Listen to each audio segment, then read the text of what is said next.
DCM DK Shivakumar ವಿರುದ್ಧ ಅಕ್ರಮ ಆಸ್ತಿ ಗಳಿಕೆ ಆರೋಪ ಪ್ರಕರಣಕ್ಕೆ ಸಂಬಂಧಪಟ್ಟಂತೆ ಡಿಸಿಎಂ ಡಿಕೆ ಶಿವಕುಮಾರ್ಗೆ ಸಂಕಷ್ಟ ಇನ್ನೂ ಬಗೆಹರಿತಾ ಇಲ್ಲ. ಸರ್ಕಾರದ ಆದೇಶದ ವಿರುದ್ಧ ಹೈಕೋರ್ಟ್ ಮೆಟ್ಟಿಲೇರಿದೆ ಸಿಬಿಐ. ಸರ್ಕಾರ ಪ್ರಕರಣವನ್ನೇನೋ ಹಿಂದಕ್ಕೆ ಪಡೆದುಕೊಳ್ಳುವಂತಹ ಕೆಲಸವನ್ನ ಮಾಡಿತು. ಆದರೆ ಸರ್ಕಾರದ ಈ ಆದೇಶದ ವಿರುದ್ಧ ಹೈಕೋರ್ಟ್ನ ಮೆಟ್ಟಿಲನ್ನ ಏರಿದೆ ಸಿಬಿಐ. ಲೋಕಾಯುಕ್ತ ತನಿಖೆಗೆ ಆದೇಶವನ್ನ ನೀಡಿದ್ದ ಪ್ರಕರಣವನ್ನ ಸಂಬಂಧಪಟ್ಟಂತೆ ಅದನ್ನು ಪ್ರಶ್ನಿಸಿ ಸಿಬಿಐ ಅರ್ಜಿಯನ್ನ ಸಲ್ಲಿಕೆ ಮಾಡಿದೆ. ಕ್ಯಾಬಿನೆಟ್ ನಿರ್ಣಯದ ಮೇಲೆ ಲೋಕಾಯುಕ್ತಕ್ಕೆ ನೀಡಿತ್ತು ಸರ್ಕಾರ. ಕ್ಯಾಬಿನೆಟ್ ನಿರ್ಣಯವನ್ನ ತೆಗೆದುಕೊಂಡು ಲೋಕಾಯುಕ್ತಕ್ಕೆ ಈ ಪ್ರಕರಣವನ್ನ ಹಸ್ತಾಂತರ ಮಾಡಲಾಗಿತ್ತು. ಡಿಸೆಂಬರ್ 22ರಂದು ಲೋಕಾಯುಕ್ತ ತನಿಖೆಗೆ ರಾಜ್ಯ ಸರ್ಕಾರ ಈ ಒಂದು ಪ್ರಕರಣವನ್ನ ಕೊಟ್ಟಿತ್ತು. ಆದೇಶದ ಪ್ರತಿಯನ್ನ ಪಡೆದುಕೊಂಡು ರಾಜ್ಯ ಸರ್ಕಾರದ ಆದೇಶವನ್ನ ಸಿಬಿಐ ಪ್ರಶ್ನೆ ಮಾಡಿದೆ. ಇಂದು ಹೈಕೋರ್ಟ್ ಏಕಸದಸ್ಯ ಪೀಠದಲ್ಲಿ ಈ ವಿಚಾರಣೆಗೆ ಬರುವಂತಹ ಸಾಧ್ಯತೆ ಇದೆ. ಇಂದು ಶಾಸಕ ಯತ್ನಾಳ್ ಸಲ್ಲಿಸಿದಂತಹ ಅರ್ಜಿಯೂ ಕೂಡ ವಿಚಾರಣೆಗೆ ಬರಲಿದೆ. ಇದೇ ವೇಳೆ ಸಿಬಿಐ ಅರ್ಜಿ ಕೂಡ ವಿಚಾರಣೆಗೆ ಬರುವಂತಹ ಸಾಧ್ಯತೆ ಇದೆ. ಇಂದು ಶಾಸಕ ಯತ್ನಾಳ್ ಅವರು ಸಲ್ಲಿಕೆ ಮಾಡಿರುವಂತಹ ಅರ್ಜಿ ಕೂಡ ವಿಚಾರಣೆಗೆ ಬರುತ್ತೆ. ಹೀಗಾಗಿ ಡಿಸಿಎಂ ಡಿಕೆ ಶಿವಕುಮಾರ್ ಅವರ ಈ ಪ್ರಕರಣಕ್ಕೆ ಸಂಬಂಧಪಟ್ಟಂತೆ ಸಂಕಷ್ಟ ಈವರೆಗೂ ಬಗೆಹರಿತಾ ಇಲ್ಲ. ಎಲ್ಲವೂ ಮುಗಿದು ಹೋಯಿತು, ಇನ್ನೇನು ನಿರಾಳರಾಗ್ತಾರೆ ಅಂತ ಹೇಳಲಾಗ್ತಾ ಇತ್ತು. ಆದರೆ ಸಿಬಿಐನಿಂದ ಪ್ರಕರಣವನ್ನು ಹಿಂದಕ್ಕೆ ಪಡೆದುಕೊಂಡು ಲೋಕಾಯುಕ್ತಕ್ಕೆ ನೀಡಿದ ಹೊರತಾಗಿಯೂ ಕೂಡ ಇದೀಗ ಸಂಕಷ್ಟ ಮತ್ತೆ ಮುಂದುವರಿತಾ ಇದೆ.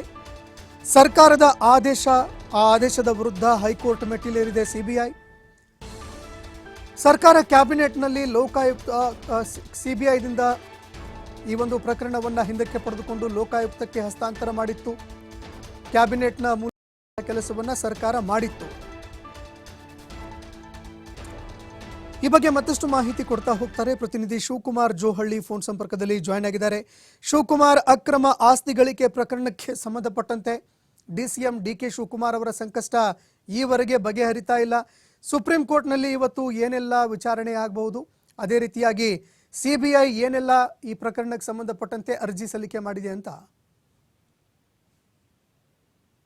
ಸಂತೋಷ್, ಅಕ್ರಮ ಆಸ್ತಿ ಗಳಿಕೆ ಪ್ರಕರಣಕ್ಕೆ ಸಂಬಂಧಪಟ್ಟಂತೆ ಸರ್ಕಾರ ಸಿಬಿಐ ಕೊಟ್ಟಿದ್ದಂತಹ ದೂರನ್ನ ಕೇಸನ್ನ ವಾಪಸ್ ಪಡ್ಕೊಂಡಿತ್ತು. ರಾಜ್ಯ ಸರ್ಕಾರ ವಾಪಸ್ ಪಡೆದುಕೊಂಡು ನಂತರ ಮೊನ್ನೆ ನಡೆದಂತಹ ಕ್ಯಾಬಿನೆಟ್ ಸಭೆಯಲ್ಲಿ ಅದನ್ನ ಪ್ರತ್ಯೇಕವಾಗಿ ನಿರ್ಣಯವನ್ನ ತೆಗೆದುಕೊಂಡಿತ್ತು. ಲೋಕಾಯುಕ್ತಕ್ಕೆ ಪ್ರಕರಣವನ್ನ ನೀಡಿತ್ತು. ಅಂದ್ರೆ ಸಿಬಿಐ ಬಳಿ ಇದ್ದಂತಹ ಕೇಸನ್ನ ವಾಪಸ್ ಪಡೆದು ಅದನ್ನ ಲೋಕಾಯುಕ್ತ ತನಿಖೆಗೆ ನೀಡಿತ್ತು. ಆದ್ರೆ ಈಗ ಸಿಬಿಐ ಅದನ್ನ ಪ್ರಶ್ನೆಯನ್ನ ಮಾಡಿ ಈಗ ಕೋರ್ಟ್ ಮೆಟ್ಲೇರಿದೆ. ಯಾಕೆಂದ್ರೆ ರಾಜ್ಯ ಸರ್ಕಾರ ತೆಗೆದುಕೊಂಡಿರುವಂತಹ ನಿರ್ಧಾರ ಸರಿಯಲ್ಲ, ಅವರ ಮೇಲೆ ಗಂಭೀರವಾದಂತಹ ಆರೋಪ ಇದೆ, ತನಿಖೆ ನಡೀತಾ ಇದೆ, ಚಾರ್ಜ್ ಶೀಟ್ ಅನ್ನ ಸಲ್ಲಿಕೆ ಮಾಡಬೇಕಾಗಿದೆ. ಇಂತಹ ಸಂದರ್ಭದಲ್ಲಿ ಅವರು ಕೇಸನ್ನ ವಾಪಸ್ ಪಡ್ಕೊಂಡಿದ್ದಾರೆ. ಒಬ್ಬ ಆರೋಪಿಯನ್ನ ರಕ್ಷಣೆ ಮಾಡುವಂತ ನಿರ್ಧಾರವನ್ನ ಸರ್ಕಾರ ತೆಗೆದುಕೊಂಡಿದೆ ಅಂತೇಳಿ ಈಗ ಸಿಬಿಐ ಅದನ್ನ ಪ್ರಶ್ನಿಸಿ ಲೋಕಾಯುಕ್ತಕ್ಕೆ ಕೊಟ್ಟಿದ್ದಂತಹ ಪ್ರಕರಣವನ್ನ ಪ್ರಶ್ನಿಸಿ ಈಗ ಅಪೀಲನ್ನ ಹಾಕಿದೆ. ಸೊ ಇವತ್ತೇ ಅದು ವಿಚಾರಣೆಗೆ ಬರುವಂತಹ ಸಾಧ್ಯತೆಗಳು ಕೂಡ ಇದೆ. ಅಕ್ರಮ ಆಸ್ತಿ ಗಳಿಕೆ ಪ್ರಕರಣಕ್ಕೆ ಸಂಬಂಧಪಟ್ಟಂತೆ ಯತ್ನಾಳ್ ಅವರು ಕೂಡ ಮೇಲ್ಮನವಿಯನ್ನ ಸಲ್ಲಿಕೆ ಮಾಡಿದ್ರು. ಆ ಕೇಸ್ ಕೂಡ ಇವತ್ತು ವಿಚಾರಣೆಗೆ ಬರುವಂತ ಸಾಧ್ಯತೆಗಳಿದೆ ಸಂತೋಷ್. ಇದರಿಂದ ಎಲ್ಲೋ ಒಂದು ಕಡೆ ಮತ್ತೆ ಡಿಕೆ ಶಿವಕುಮಾರ್ ಅವ್ರಿಗೆ ಸಂಕಷ್ಟ ಎದುರಾಗತ್ತಾ ಅನ್ನುವಂತಹ ಪ್ರಶ್ನೆಗಳು ಶುರುವಾಗಿದೆ. ಯಾಕೆಂದ್ರೆ ರಾಜ್ಯ ಸರ್ಕಾರ ಸಿಬಿಐಗೆ ಕೊಟ್ಟಂತಹ ಕೇಸನ್ನು ವಾಪಸ್ ಪಡೆದುಕೊಂಡ ನಂತರ ಸ್ವಲ್ಪ ನಿರಳ ಆಗಿದ್ರು ಡಿಕೆ ಶಿವಕುಮಾರ್. ಅಂದ್ರೆ ಕೇಸನ್ನು ವಾಪಸ್ ಪಡೆದುಕೊಂಡ ನಂತರ ಸಿಬಿಐ ಅದನ್ನ ತನಿಖೆಯನ್ನ ಮುಂದುವರಿಸೋದಕ್ಕೆ ಬರೋದಿಲ್ಲ ಅನ್ನುವಂತ ನಿಟ್ಟಿನಲ್ಲಿ ರಾಜ್ಯ ಸರ್ಕಾರ ಲೆಕ್ಕಾಚಾರವನ್ನ ಹಾಕಿತ್ತು. ಯಾಕಂದ್ರೆ ಕೇಸ್ ವಾಪಸ್ ಪಡೆದುಕೊಂಡ್ರೆ, ಕೇಸ್ ಇದ್ರೆ ನಿಮ್ಗೆ ವಿಚಾರಣೆಯನ್ನ ಮಾಡೋದಕ್ಕೆ, ತನಿಖೆಯನ್ನ ಮಾಡೋದಕ್ಕೆ ಅವಕಾಶಗಳಿರುತ್ತೆ. ಕೇಸೇ ವಾಪಸ್ ಪಡೆದುಕೊಂಡ್ರೆ ವಿಚಾರಣೆಯನ್ನ ಮಾಡೋದಕ್ಕೆ ಬರೋದಿಲ್ಲ, ಕಾನೂನಿನಲ್ಲಿ ಅಂತಹ ಅವಕಾಶಗಳು ಕೂಡ ಇಲ್ಲ ಅನ್ನುವಂತಹ ಲೆಕ್ಕಾಚಾರದ ಮೇಲೆ ಸಿಬಿಐ ಕೇಸನ್ನ ರಾಜ್ಯ ಸರ್ಕಾರ ವಾಪಸ್ ಪಡ್ಕೊಂಡಿತ್ತು. ವಾಪಸ್ ಪಡೆದುಕೊಂಡು ಲೋಕಾಯುಕ್ತಕ್ಕೆ ಕೊಟ್ಟಿತ್ತು. ಲೋಕಾಯುಕ್ತದಲ್ಲಿ ನಾವು ಸರಿ ಮಾಡ್ಕೊಳ್ಬಹುದು ಅನ್ನುವಂತಹ ವಿಶ್ವಾಸದಲ್ಲಿದ್ರು. ಆದ್ರೆ ಈಗ ಅದನ್ನ ಪ್ರಶ್ನಿಸಿ ಸಿಬಿಐ ಕೋರ್ಟ್ ಮೆಟ್ಲೇರಿರೋದ್ರಿಂದ ಸಹಜವಾಗಿ ಈಗ ಸಾಕಷ್ಟು ಕುತೂಹಲಗಳು ಕೂಡ ಮೂಡ್ತಾ ಇದೆ.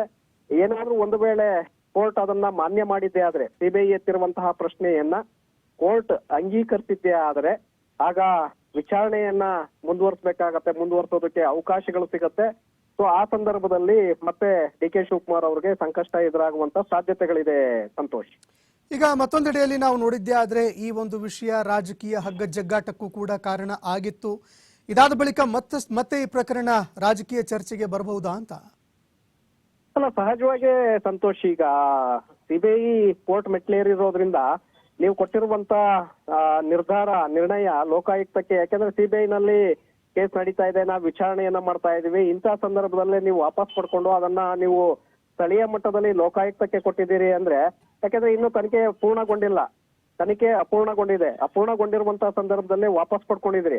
ವಾಪಸ್ ಪಡೆಯೋದು ಅಲ್ಲದೇನೆ ನೀವು ಲೋಕಾಯುಕ್ತಕ್ಕೆ ಆ ಕೇಸನ್ನ ಕೊಟ್ಟಿದ್ದೀರಿ. ಹಾಗಾಗಿ ಒಂದು ಸಂಸ್ಥೆ ತನಿಖೆಯನ್ನ ಮಾಡ್ತಾ ಇರುವಂತಹ ಸಂದರ್ಭದಲ್ಲೇ ಮತ್ತೊಂದು ಸಂಸ್ಥೆ ಅದೇ ಪ್ರಕರಣಕ್ಕೆ ಸಂಬಂಧಪಟ್ಟಂತೆ ತನಿಖೆಯನ್ನ ಮಾಡೋದಕ್ಕೆ ಬರೋದಿಲ್ಲ ಅನ್ನುವಂಥದ್ದು ಸಿಬಿಐನ ವಾದ. ಹಾಗಾಗಿ ಕೋರ್ಟ್ಗೆ ಅದೇ ವಿಚಾರವನ್ನ ಮನದಟ್ಟು ಮಾಡಿ ಈಗ ಅದಕ್ಕೆ ಅವಕಾಶವನ್ನ ಮಾಡ್ಕೊಡ್ಬಾರ್ದು ಅಂತೇಳಿ ಮೆಟ್ಲೇರಿದೆ.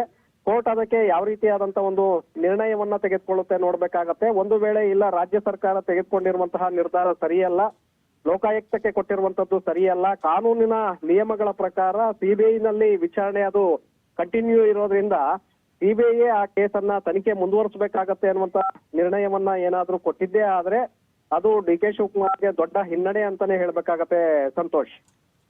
ಧನ್ಯವಾದಗಳು ಶಿವಕುಮಾರ್, ನಿಮ್ಮೆಲ್ಲ ಮಾಹಿತಿಗೆ.